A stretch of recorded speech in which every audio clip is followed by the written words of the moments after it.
तीसरा दरवाजा में दानवीर करल रहे। जन्म से कवच कुंडला सुंदर सुशोभित दिखत रहे, रहे और रथ में खड़े रहे। दानवीर करण कहे पकड़ लो, घेर लो, ये बालक है। दूसरा दरवाजा पार करके आए तो मारो कहे। चारों तरफ से बरसा तो रागी सबके मारना।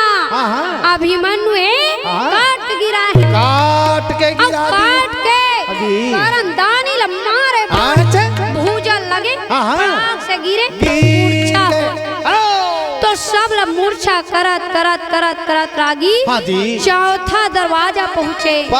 चौथा दरवाजा में कृपाचार्य प्रणाम करे, सुंदर आशीर्वाद पाए। कृपाचार्य बहुल मूर्छा करे हवे। तो रागी सब मूर्छा करत वीरे बालक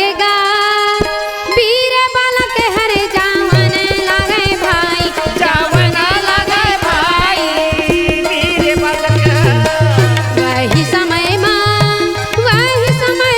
मारने लगे भाई। सब मारत चौथा दरवाजा से पांचवा दरवाजा से छठवा दरवाजा।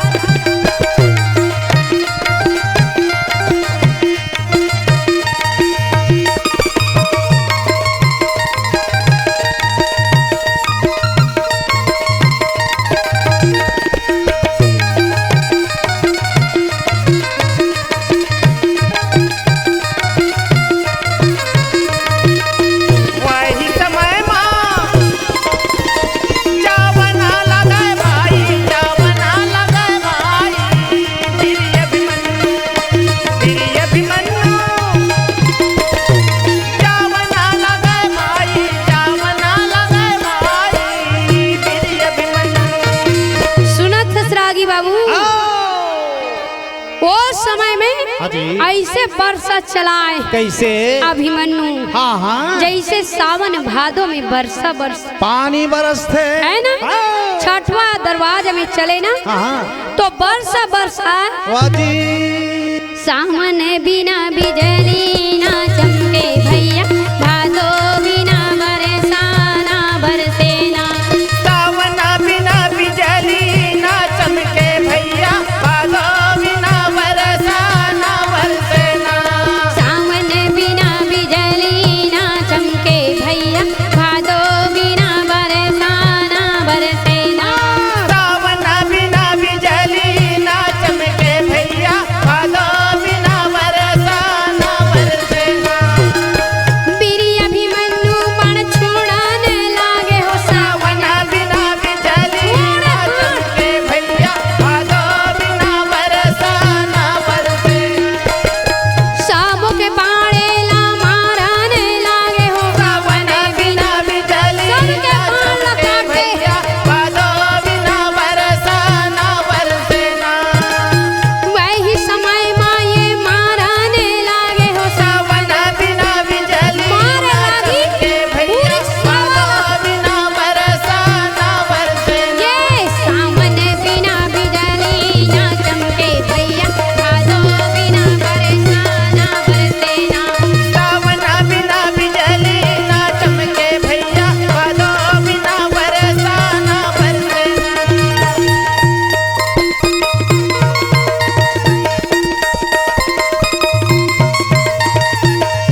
सातवां दरवाजा में पहुँचे हवे। हाँ जी। तो सातवां दरवाजा में गईस ना, तब लौट के देखी। हाँ पाछू डहल पाछू दहल। हाँ जी।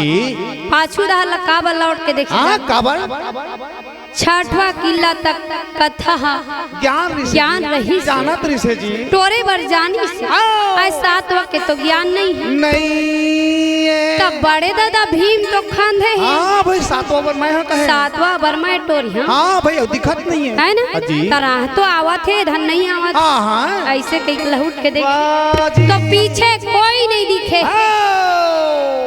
कोई तो नहीं दिखत। नहीं दिखते भगवान। तो अब कैसे कराऊं। हाँ जी। अब पीठ देखा के भाग जाऊं तब हो तो नहीं बनाए। नहीं नहीं नहीं देखा ले नहीं। हाँ जी। चाहे कुछ भी हो जाए लड़के रही हो। चाहे मोर जान जाए। दुर्योधन देखे ना। हाँ जी। तो दुर्योधन कहे का कहे अभिमन्यु भले ही तय छठवा किला ले सातवा में आ गया। फिर यही जगह तय लौट जा बेटा। वापस हो जा बाबू। ई जगह लौट जाओ जा और पिताजी ला भेज भाई। बालक कहे दुर्योधन तय मोर पिताजी ला भेज गई था। तय सब रचना रचे है। बोला लड़ना है ना वो से सामना कर कहे बाद में मोर पिताजी से लड़ ले हो जाता यार। हाँ संभल जा। दुर्योधन कहे का कहे तोर माता पिता तय दुख झन धर। हाँ बेटा तय झन आ कहे। हाँ जी। बार बार मना करे तो अभिमन्यु नहीं माने। हाँ भाई। दुर्योधन कहे का कहे घेर लो पकड़ लो। बालक बच के जाने ना पाए भागने ना पाए। तो रागी राजा दुर्योधन अपन सब सेना ला कहे ना तो चारों तरफ से बरसा बरसे बाण के बरसा बरसे अकेला अभिमन्यु चक्र व्यूह मेरा। सबके बाण ला काटे सबके बाण ला गिरा दी। राजा दुर्योधन के वो निशाना लगा मारे। तो रागी सब ला ऐसे मारे जैसे खेत के धान ला बगरा था। लूलू के करपल बगरा था ना वैसने करपद शादी लहस के ढेर लाले लाल दिखाई जी। तो रागी अभिमन्यु है सब ला मारत रहे। तो सारथी के मन घबरा। हाँ जी चारों तरफ राजा महाराजा है छत्री है। अब एक अकेला अभिमन्यु चक्र व्यूह। हाँ जी। सुनना राजा मोर मन घबरावत है कहे काबर की तोर जगह एक झिन लड़तीस ना। हाँ जी। तो तय एक झिन जगह लड़ती मुकाबला करते जी। तोर संग में तो चारों तरफ से बाण बरसत। जय हो। यदि तय कहिबे ना तो ये रथ मैं वापस ले जाऊं। भाई वापस ले जाऊंगा तय कही दे। हाँ जी। अभिमन्यु के सारथी तय घबरा झन डरा झन। हाँ जी। आज तय मोर रथ ऐसे चला कैसे जैसे कुम्हार के चाक चलते ना वैसने चला के माने जोर से रफ्तार से।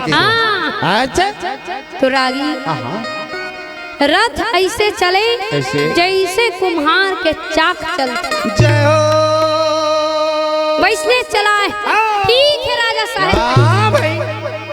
ये दे चारों ये मुहना में गा वो घुमावाने लगे भाई रात घुमाए। ये दे सारथी ये कैसे गा वो घुमावाने लगे भाई। ये दे वीर अभिमन्यु भैया गा सब घुमावाने लगे भाई। तबे राजा दुर्योधन भैया गा वो तो माराने लगे भाई।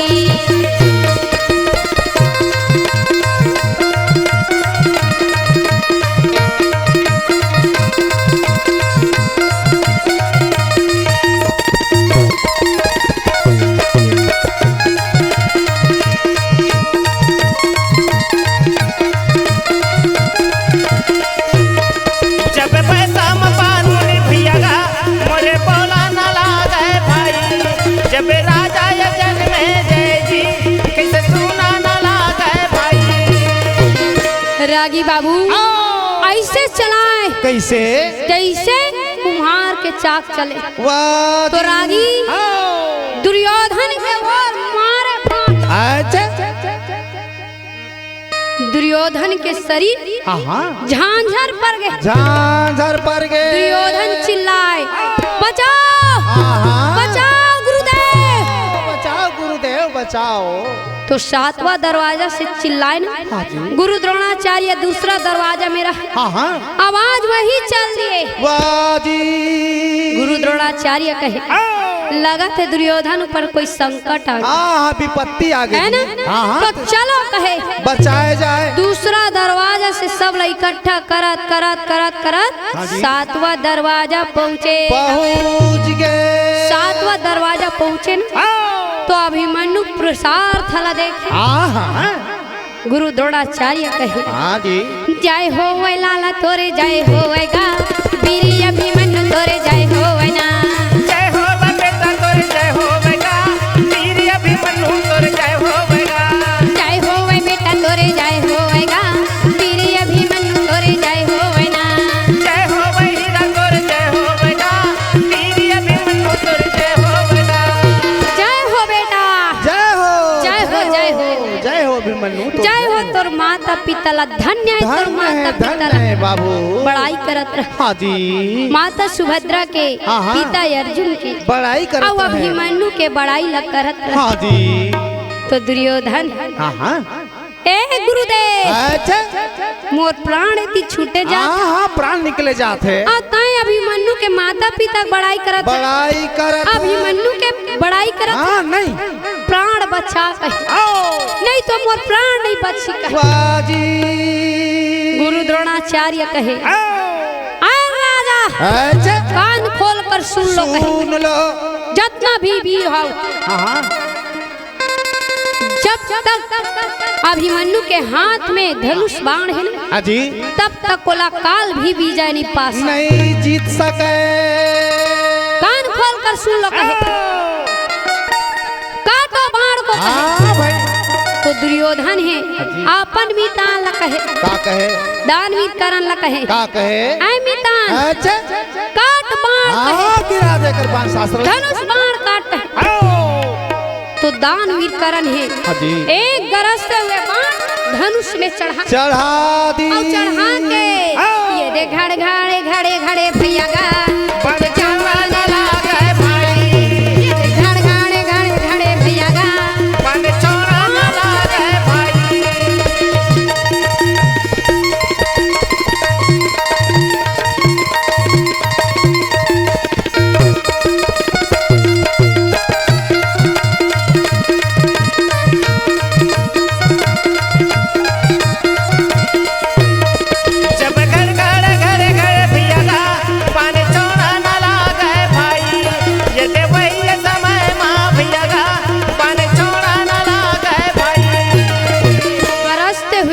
चले और जाके अभिमन्यु धनुष बाण ला काट गिरा दी। तो अभिमन्यु धनुष बाण कटे, छूट गए जी, कटे तो रागी रथ है, सारथी है, पूरा चूरा चूर हो गए, प्राण छूट गए सारथी के, और रथ टूट गए।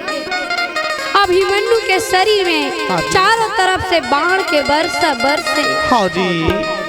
अभिमन्यु सोचे का अब बाण के बरसा बरसा, अब ऐसा मत मोर प्राण नहीं बची जी।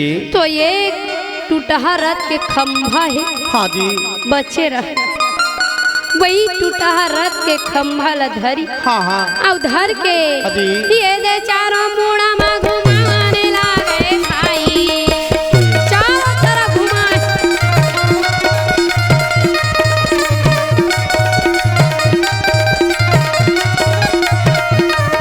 ये दे चारों मुड़ा में घुमाने लागे भाई, ये दे गिरे बालक हरे मारेगा मोरे भाई, ये गिरे बालक हरे मारेगा मोरे भाई, सब लब मारे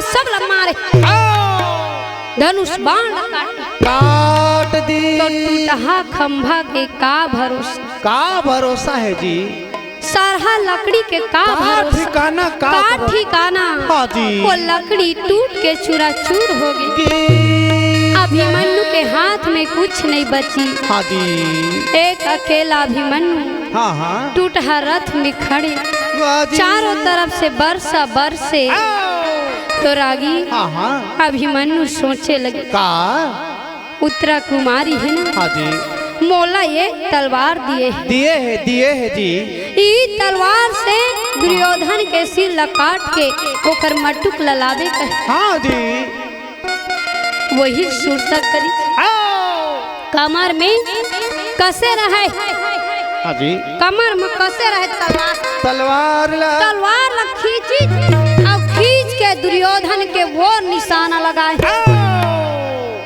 तो दुर्योधन जान हाँ हाँ जी आप तो एक निशाना मोरे हाँ हाँ मोहित डाल खाते जी है ना? हाँ जी तो नहीं अपन बचाव के खातिर कुछ न कुछ उपाय करी हाँ है, भाई अपन है तो बार है ना? हाँ जी दुर्योधन है हाथ में धनुष बाण धरे रहने, हाँ। बोला फेंक दीजिए, अच्छा छोड़ दीजिए हाँ हाँ और बैठ गए धरती। हाँ जी ए बेटा अभिमन्यु हाँ हाँ ताई हमोरा चमाय तोर अब झगड़ा लड़ाई नहीं करल। हाँ भाई बेटा आज जाए आके मोर गोद में बैठ जा, बैठ जा अब झगड़ा लड़ाई नहीं करल। नहीं नहीं नहीं अभिमन्यु सोचे लगी थी, हाँ हाँ अब पिताजी बलावत थे, हाँ जी हाथ में धनुष बाण धरे रही, नहीं नहीं वो नहीं, कब फेंक दी। हाँ जी तब पिताजी बलावत है तो काबर महू अपन हाथ में धनुष बाण लगा। हाँ जी महू का बरधरी अस्त्र शस्त्र धर के जाऊं, तलवार धर के जाऊं तो नहीं। हाँ जी अभिमन्यु हेरागी हाँ जी ओकर छल और कपट ला पहचान नहीं था, हाँ हाँ समझ नहीं सकी जी का छल से बलावत है हाँ कि कपट से बलात है, हाँ भाई। कि धर्म से बलात बलावत है एला नहीं पहचान नहीं पाया। जान सकी जी नहीं पहचाना थे ना। हाँ तो अभिमन्यु है हाँ, हाँ। हाथ में धरे रहे धनुष बाण, हाँ जी बोला फेंक दी, फेंक दी अब तलवार धरे रहे वो फेंक दी। अब चलो कहे हाँ हाँ धीरे धीरे अभिमन्यु जावे मोरे भैया, धीरे धीरे अभिमन्यु जावे मोरे दीदी, धीरे धीरे अभिमन्यु जावे, धीरे धीरे अभिमन्यु जावे मोरे भैया, धीरे धीरे अभिमन्यु जावे मोरे दीदी, धीरे धीरे अभिमन्यु जावे, जाके गोदे में बैठे मोरे भैया, जाके गोदे में बैठे,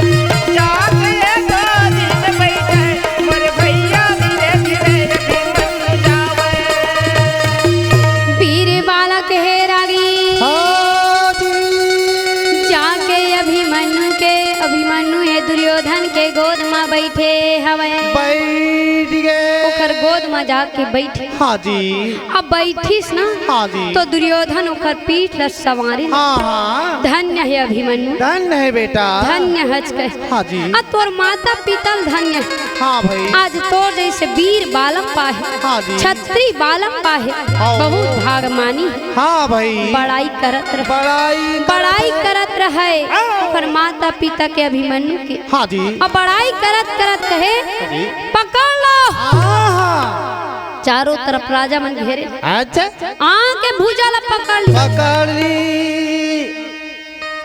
तब राजा दुर्योधन बैठे हाँ रहे, हाँ वो खड़ा हो, खड़ा हो गए दुर्योधन कहे हाँ जी अभिमन्यु आओ बहुत भागमानी है, हाँ हाँ बेटा मांग ले वरदान कहे, मांग ले बाबू आज तय जो वरदान मांगबे ना हाँ, वो हाँ। वरदान दे हम। हाँ हाँ देवर तैयार हो मांग लेगा अभिमन्यु कहे का कहे दुर्योधन हाँ हाँ तय मोला का वरदान देबे, हाँ जी अब का वरदान मैं तोर से मांग सक, मांगी हो तय तो मोला छल से कपट से मारना चाह, मारना चाहत हसगा तो तय मोला कुछ वरदान नहीं दे सक, नहीं और दे- जे वरदान मांगा वो वरदान नहीं दे सक, हाँ हाँ दे नहीं सकत जी छल से कपट से मारना चाह, आओ छलिया हाँ हाँ कपटा कहे हाँ हाँ तो सुन कहे ताई जैन देवता ला मानत होवे, जैन देवता ला बलात होवे, जैन देवता ला सुमरत होवे ना, वो देवता पुकार कर ले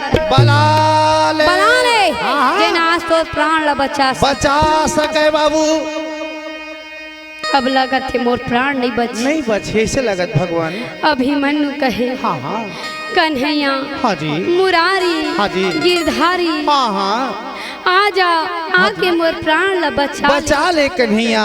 कहाँ गए हैं अब मोर पिताजी ला कहाँ ले चले बिलमाए आजा मोर प्राण ला बचा ले। बार बार सुमिरन करे पुकार करे प्राणी के बचैया चले आबेगा गिरिधारी मो तही दुख पीरा के हरैया दुख के हरैया चले आवेगा बनवारी मोर तही दुख पीरा के हरैया तही दुख पीरा के हरैया तही दुख पीरा के हरैया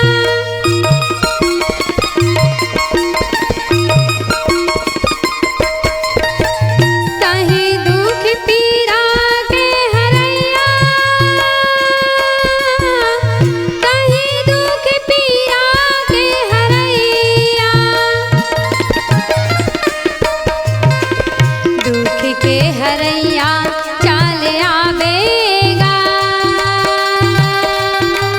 गिरधारी मोर तही दुख पीरा के हरैया प्राणी के बचैया चले आवेगा बनवारी मोर तही दुख पीरा के हरैया ताही दुख पीरा के हरैया ताही दुख पीरा के हरैया। हे कन्हैया हे गिरधारी हे मुरारी आजा आके मोर प्राण ला बचा ले कन्हैया। राजा दुर्योधन कहे मारो पकड़ लो तो रागी दुशासन के बेटा मेघवर्ण कहे मारो दुशासन सुता तब गदा प्रहारा अभिमन्यु के सिरियों पर मारा दुशासन के बेटा मेघवर्ण उठाए गदा उठा के मार दे अभिमन्यु के सिर लपड़े अभिमन्यु के सिर फट गए अभिमन्यु हे राम राम कही के प्राण ला त्याग दी काया माटी है ना चोला माटी है ना काया माटी है ना चोला माटी है ना अरे गाल हरि के भजन लरे चोला माटी है ना काया माटी है ना चोला माटी है ना काया माटी है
माटी के लगे बिछौना, माटी के तोरे बड़े नगा भैया माटी के लगे बिछौना, माटी माँ माटी मिल जाही, माटी माँ माटी मिल जाही, ये तन होगी पुराना रे चोला, माटी है ना काया माटी है ना, चोला माटी है ना काया माटी है ना, अरे गाल हरी के भजन रे चोला माटी है ना काया माटी है ना, चोला माटी है ना काया माटी है ना, चोला माटी है ना काया माटी है ना। बोलिए बांके बिहारी लाल की जय।